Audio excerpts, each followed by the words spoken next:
কয়েকদিন যাবৎ দেখছি মুত্তাকিন মুনজাইন একদমই কলা খেতে চাচ্ছে না, অথচ ওরা কিন্তু কলা ভালোই খেত। দেখা গিয়েছে ছোট সাইজের কলা একসাথে দুটো করেও খেয়ে ফেলেছে, কিন্তু এখন দেখা যাচ্ছে কলা একদমই খেতে চাচ্ছে না। এখন ভাবছি কিভাবে কলা দিলে খাওয়াতে পারবো।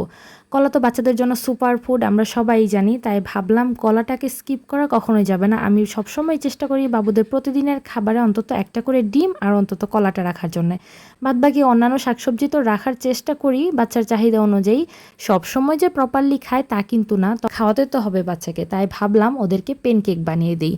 যখন বাচ্চাদের বয়স প্রায় 9 মাস তখন থেকে আমি বাচ্চাদেরকে পেনকেক বানিয়ে দিই। তখন শুধুমাত্র একটা ডিম এবং একটা দুইটা কলা দিয়ে বানিয়ে দিতাম। এখন যেহেতু আলহামদুলিল্লাহ 21 মাস বয়স, এখন সাথে একটু চিনি অ্যাড করি, মাঝে মাঝে একটু আটা দেই, মাঝে মাঝে একটু ওটসও ব্যবহার করেছি। ওটস দিয়েও কিন্তু বাচ্চাদের পেনকেক খাওয়ানো যায়, সেটা কিন্তু খুবই হেলদি হয়, খেতেও কিন্তু বেশ মজা লাগে। আমি আমার বাচ্চাদেরকে খাইয়েছি, আপনারা খাইয়েছেন কিনা সেটা কমেন্ট করে জানাতে পারেন।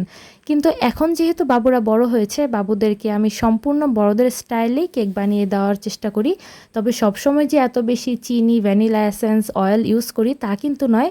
সেটা হচ্ছে রুচির পরিবর্তনের জন্য। মাঝে মাঝে শুধু ডিম আর কলা দিয়েও বানিয়ে দিই, মাঝে মাঝে এই যে ময়দা, আটা এগুলোও ব্যবহার করি। সব কিছুই ব্যবহার করেছি। একদম আমরা বড়রা যেভাবে কেক বানিয়ে খাই ঠিক সেভাবে বাবুদের জন্য বানিয়েছি। ভাবলাম আজকে অন্তত মজার জন্য হলেও যেন ডিম আর কলাটা ওদের খাওয়া হয়।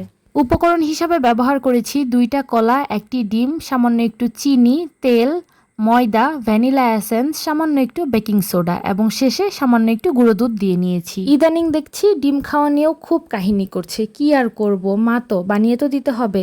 বাচ্চার সামনে প্রেজেন্ট করাটা হচ্ছে আমার দায়িত্ব। বাচ্চারা কতটুকু খেয়েছে সেটা বাচ্চাদের ব্যাপার, তবে চেষ্টা করি। তারপর শেষে একটু গুঁড়ো দুধ দিয়ে নিলাম আর সামান্য অল্প একটু পানি দিয়েছিলাম, সেটা আর ভিডিও করা হয়নি।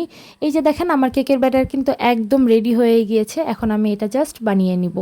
ব্যাটারটা করার সময় যেহেতু আমি এখানে অয়েল ইউজ করেছি, তাই আর পেনে আর কোনো অয়েল দিলাম না। আর ননস্টিক পেনে বানাতে গেলে অয়েল ছাড়াও বানানো যায়, তবে আপনারা যদি নর্মাল কড়াইয়ে বানান তাহলে সেই ক্ষেত্রে সামান্য একটু তেল লাগতে পারে, না হলে পুড়ে যাওয়ার চান্স থাকে। বেশ কিছুদিন আগে আমি বাচ্চাদের পেনকেকের ছবি শেয়ার করেছিলাম, তখন অনেক আপু আমার কাছে বলেছিলেন আপু রেসিপি শেয়ার করো। অনেক দিন ধরেই ভাবছি যে রেসিপিটা শেয়ার করব, কিন্তু রেসিপিটা শেয়ার করা হয়ে উঠছিল না। বুঝতেই পারছেন 2 বাচ্চা নিয়ে আসলে চাইলেও যখন তখন সব কিছু করতে পারি না। আজকে যেহেতু কেক বানিয়েছি তাই ভাবলাম আপুদের জন্য এই রেসিপিটা শেয়ার করি। এই তো কথা বলতে বলতে আমার কেক কিন্তু রেডি। কেকের কালারটা কীরকম করবেন সেটা আপনার উপর নির্ভর করছে। আপনি চাইলে এটাকে আর একটু ডিপ এবং লাইট করতে পারেন। আমি এই কালারটাই রেখেছি, এই কালারটা দেখতে এবং খেতেও আমার কাছে ভালো লাগে। তাছাড়া আমার বাচ্চারা এরকম কালার দেখলেই কেক কেক বলে চিল্লায়ে উঠে, একদম খুব মজা পায় এবং খাওয়ার সময় খুব আগ্রহ নিয়ে খাবারটা খেয়ে ফেলে। এই কেকটা খেলে কিন্তু ওদের কলা এবং ডিম দুটোই খাওয়া হচ্ছে। প্রতিদিন কলা খেতে বাচ্চাদের ভালো লাগবে না, প্রতিদিন ডিম খেতে ভালো লাগবে না, এটা খুব স্বাভাবিক ব্যাপার। কিন্তু খাবারগুলোকে আমাদের অন্যভাবে যদি প্রেজেন্ট করে দেওয়ার সুযোগ থাকে তাহলে আমরা সেটা অবশ্যই চেষ্টা করব। তাহলে দেখবেন বাচ্চাদের খাবার নতুনত্ব আসবে এবং বাচ্চারা সেটা আগ্রহ নিয়ে খাওয়ার চেষ্টা করবে। এই তো আমার পেনকেক রেডি। ছোট ছোট পিস করে বাচ্চাদের সামনে দিয়েছি, বাচ্চারা নিজের হাতে ধরে খাচ্ছে। যতটুকু খাচ্ছে আলহামদুলিল্লাহ, কিছু খেয়েছে কিছু নষ্ট করেছে, তবে যতটুকু খেয়েছে আলহামদুলিল্লাহ। আমি কিন্তু আমার বাচ্চাদেরকে প্রায়ই এভাবে বানিয়ে দিই, আপনারা চাইলেও আপনাদের বাচ্চাদেরকে বানিয়ে দিতে পারেন। কেমন লাগলো আমার এই ছোট্ট রেসিপিটি? যদি ভালো লাগে প্লিজ লাইক, কমেন্ট, শেয়ার আর আমার পেজটি ফলো দিয়ে আমাকে সাপোর্ট করতে পারেন। আজকে বিদায় নিচ্ছি, আল্লাহ হাফেজ।